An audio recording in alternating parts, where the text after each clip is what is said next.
E aí, meus lindos, como é que vocês estão? Oficialmente, nossa última aula, né? O ano está acabando, graças a Deus. Vamos descansar um pouquinho dessa coisa de computador, de videoaula, pelo menos para aula, né? Bom, como eu fiquei de postar uma revisão para a prova, estamos aqui para isso. Tá? Vamos compartilhar a tela. Na aula de ontem, nós revisamos as voz passiva. Então, assim, quem não assistiu a aula ontem, assista porque está com voz passiva e voz ativa bem detalhadinha. Agora, sim, só algumas coisas para a gente não esquecer. O que é a voz ativa? Na voz ativa, nós temos um sujeito ativo, ou seja, que pratica a ação.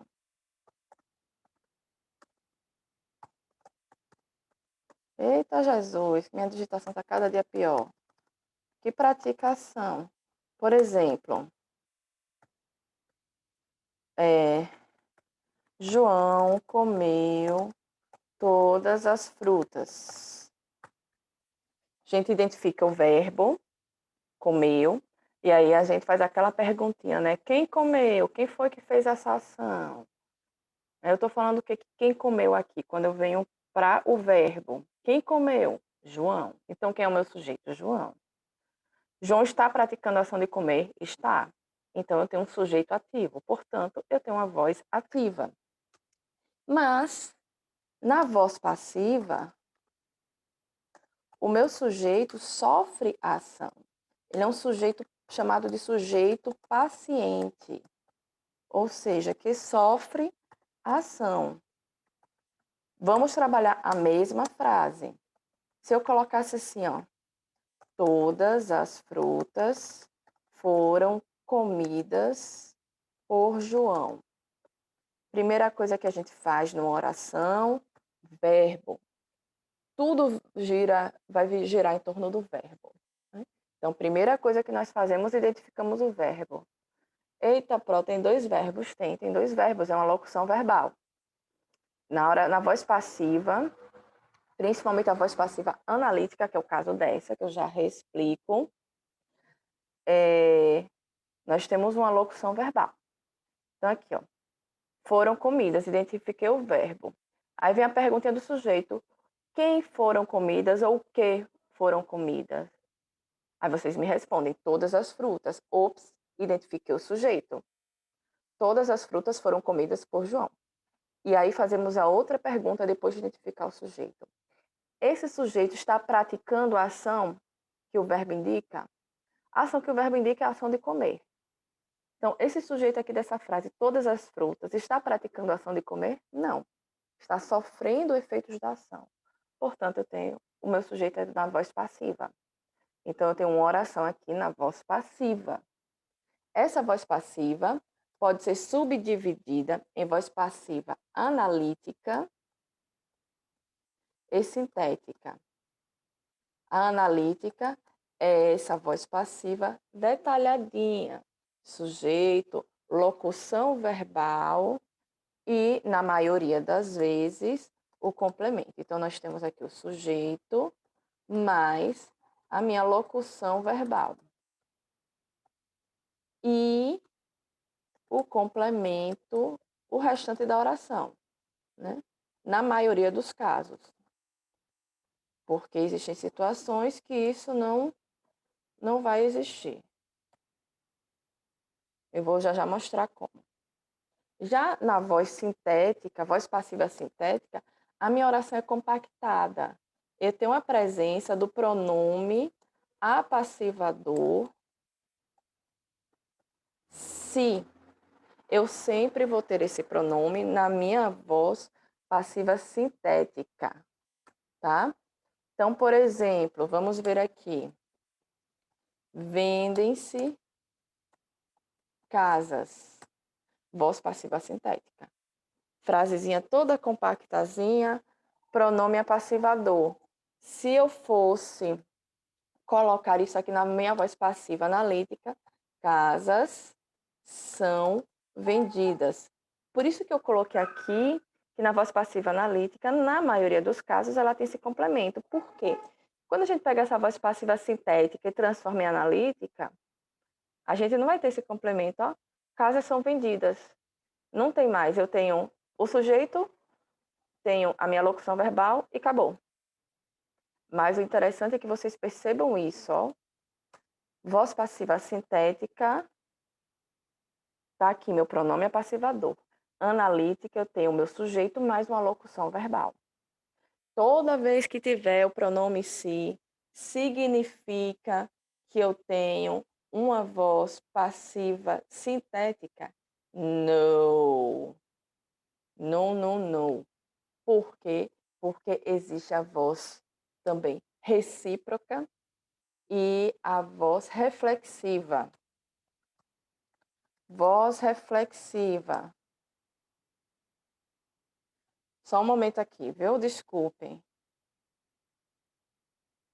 Voz reflexiva. O que é a voz reflexiva? O sujeito pratica a ação. Meu Deus, toda hora eu erro, gente. Reflexiva. O sujeito pratica e sofre a ação. Pratica a ação e sofre efeitos dela.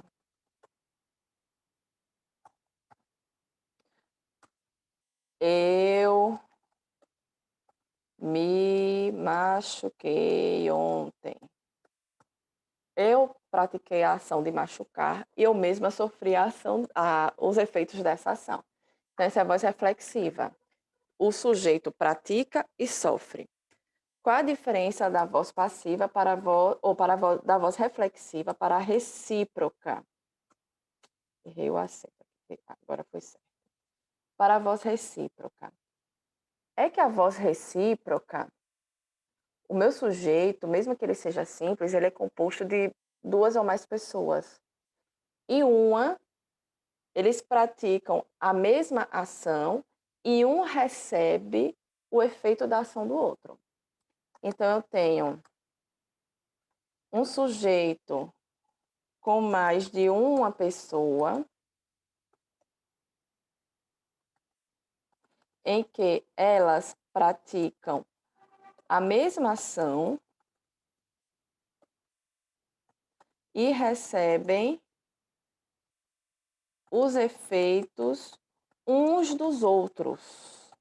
Exemplo, as amigas se abraçaram fortemente. A ação foi a mesma. Tá lá, 3 amigas. Aquela farra. Voltaram às aulas presenciais. Aí tá lá, Mica, Dan... Não, aí já tô confundindo as turmas. Ó, o 6º ano, vamos pro 7º. 7º ano. Duda, Júlia, Amares, a galera toda ali. Ah, se agarra, se abraça, não sei o que, aquela agonia. Tá todo mundo se abraçando, todo mundo praticando a mesma ação de abraçar. Mas eu não recebo o efeito do meu abraço, eu recebo o efeito do abraço do outro. Né? Então, a gente pratica a mesma ação e recebe o efeito dessa mesma ação, só que praticada por outra pessoa. Essa é a voz recíproca. Então, essas são as vozes verbais. Agora nós vamos para outro conteúdo que vai cair na prova, que é a colocação pronominal. Deixa eu apagar aqui. E vamos agora para o outro conteúdo que vai cair na prova. Colocação pronominal. Eu escolhi colocar esse assunto também porque vocês ficaram muito bem assim, pelo menos na aula. Vocês se saíram muito bem com esse assunto. Eu até me surpreendi, gostei mesmo, tá? Então, é um assunto que vale a pena ser colocado e por isso a gente vai revisar. Colocação pronominal. O que é que nós precisamos destacar aqui? Quando nós temos um verbo, esse pronome pode vir antes, no meio ou depois. Por isso que é chamado, nós temos a a próclise, mesóclise e ênclise. Próclise, mesóclise e ênclise. Quando a gente vê próclise primeiro, mesóclise meio, sobrou ênclise que é no final. Só um momento. Aqui é uma coisa importante, viu, minha gente, que surgiu, e aí para ficar toda hora pausando gravação, não tenho paciência, não.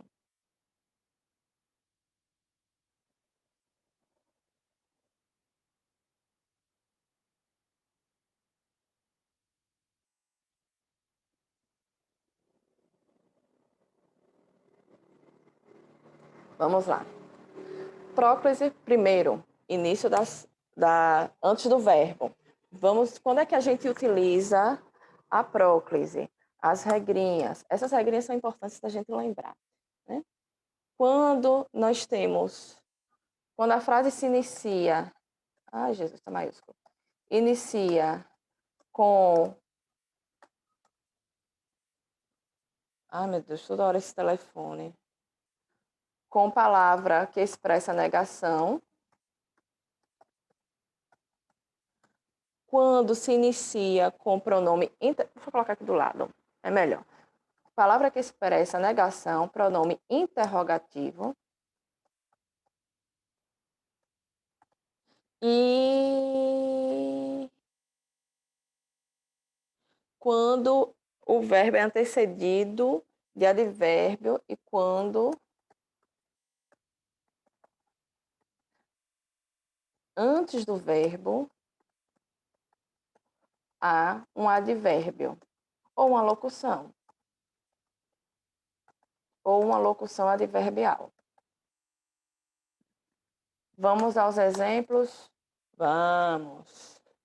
Não me esqueci de você. Tá certo. Às vezes a gente pensa que tá errado, né? Não me esqueci, mas não tá certo. Começou com a palavra negativa, eu atraí esse pronome para mim. Outro exemplo. Quem lhe deu esse colar? A gente fala muito, quem deu a você esse colar? Mas o correto é, o pronome é atraído pelo pronome interrogativo. Então, quem lhe deu esse colar? Está corretíssimo falar assim. E quando existe um advérbio antes do verbo que vai modificar esse verbo, aí nós temos também a antecipação, o pronome é colocado antes. Felizmente, a encontrei a tempo. Não é infelizmente encontrei ela a tempo. Felizmente a encontrei a tempo. Ou seja, a forma que eu encontrei me deixou feliz. Esse feliz está modificando o verbo, está modificando a minha ação. No momento da ação que eu encontrei a pessoa, fiquei feliz, tá? Então, é um advérbio que modifica o verbo. Se eu tenho esse advérbio modificando o verbo antes do verbo, eu vou colocar o meu pronome antes. Beleza. Mesóclise é um do meio. Literalmente, a gente quebra o verbo e coloca no meio. Oh, Jesus. Vamos ao exemplo. Aqui em cima, mulher. Mesóclise. Verbos no futuro do presente ou no futuro do pretérito. A regra é essa.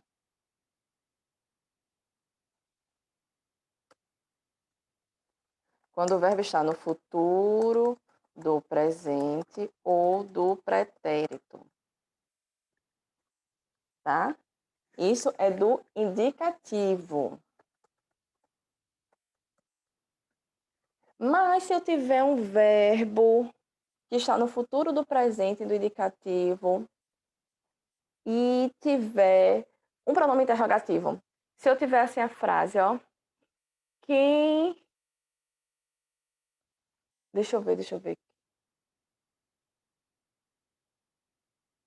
Quem encontraria você, por exemplo, se eu falasse assim, veja se está correto, o que vocês acham? Quem encontraria você no metrô.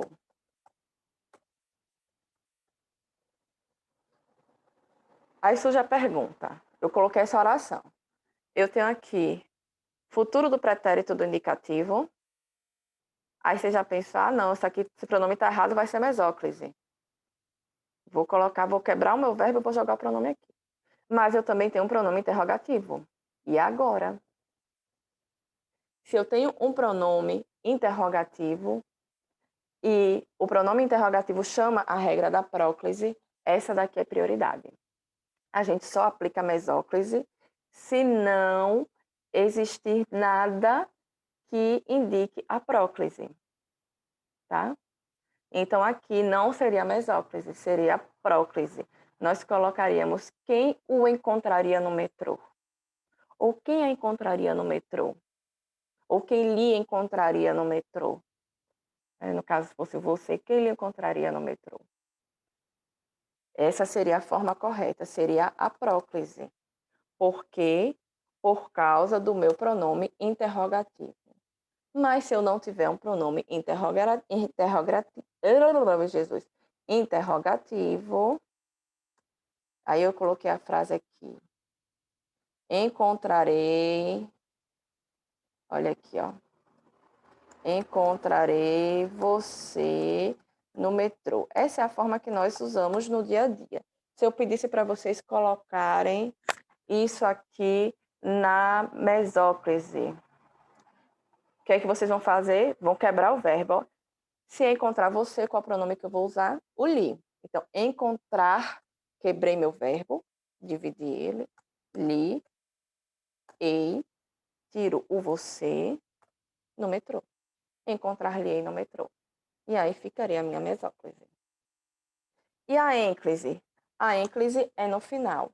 E quais as situações que nós utilizamos ênclise? Quando a oração se inicia por verbo, quando o verbo está no imperativo afirmativo,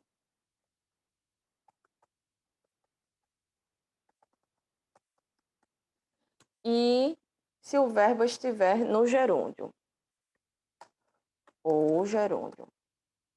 Vamos aos exemplos para a gente não ficar com dúvidas. Nós temos aqui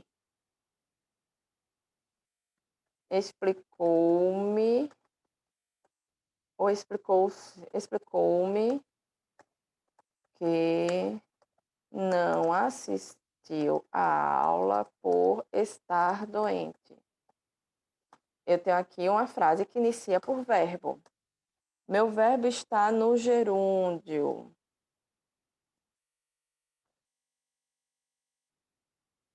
Estávamos cumprimentando-os rapidamente. Eu coloquei aqui o cumprimentando, ele está no gerúndio, né? Estávamos cumprimentando eles rapidamente? Não, cumprimentando-os rapidamente. Imperativo afirmativo. Vamos lá. Entregue-lhe os resultados ainda hoje. Olha aqui, imperativo afirmativo. Eu não vou falar lhe entregue. Entregue-lhe os resultados ainda hoje. Então, essas são as regrinhas da colocação pronominal. Não é difícil, não são tantas regras também, são mais fáceis de gravar. E para finalizar, orações coordenadas. Por que eu coloquei orações coordenadas? Porque vocês também já estão tendo um bom conhecimento. Orações subordinadas é mais difícil. Orações coordenadas, vocês viram um pouquinho no 6º ano e no 7º viram de novo. O mesmo conteúdo praticamente, porque as orações coordenadas não mudam. As orações coordenadas, nós já sabemos que elas têm por característica que são orações independentes, né? Ou seja, quando nós analisamos as orações separadas, uma não depende da outra. Nós podemos destacar também que elas podem ser chamadas de assindéticas, ou seja, são aquelas que não têm conjunção.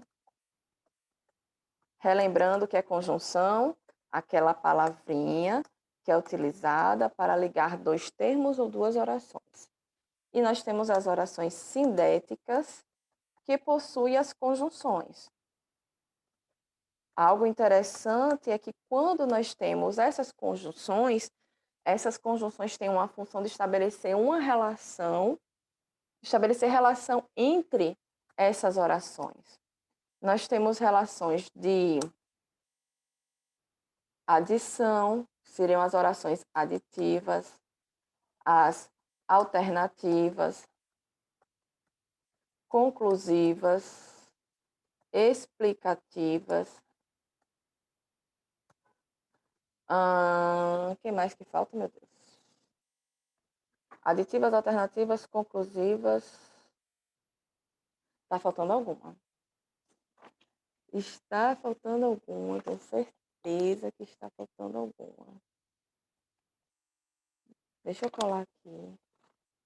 Que eu sinto que está faltando. Eu sinto que está faltando e não estou lembrando. Aqui é figuras de linguagem, não vai cair. Voz passiva. Gente, onde é que está esse assunto? Eu já não lembro. Peraí, deixa eu colar aqui. Aditivas alternativamente está falhando. Aditivas alternativas, conclusivas, explicativas. Orações coordenadas.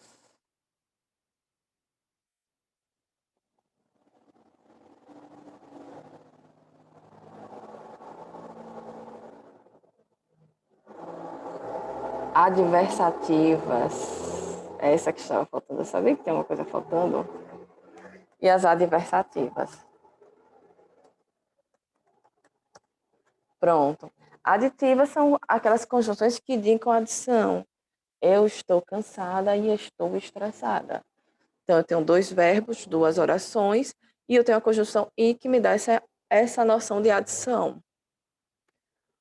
Ou eu compro uma geladeira, ou eu compro um fogão. Eu tenho aí, se eu falar, eu compro uma geladeira, eu compro um fogão, vocês entendem, mas eu coloquei o ou aí. Então, me deu uma ideia de opção, de ter alternativas de escolhas, né? Ou eu faço uma coisa ou eu faço outra. A conclusiva, vale ressaltar, existe uma diferença entre conclusiva e explicativa. É importante que vocês vejam isso. A conclusiva é uma conclusão. Então, assim,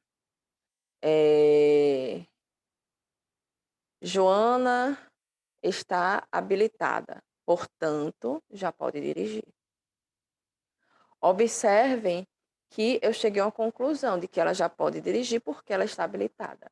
Quando eu falo assim, que eu mudo, ó, ela já pode dirigir, pois estar habilitada, eu já estou mudando para explicativa. Uma coisa é uma conclusão e outra coisa é uma explicação. Uma coisa eu chego a uma conclusão por um assunto e outra coisa eu dou o motivo de algo. Né? Então, Joana está habilitada, vírgula. Portanto, já pode dirigir. Portanto, pois, então já pode dirigir. Assim sendo, já pode dirigir. Ó, conclusão. Se ela se habilitou com a conclusão, ela pode dirigir. Não vai ter problema na rua.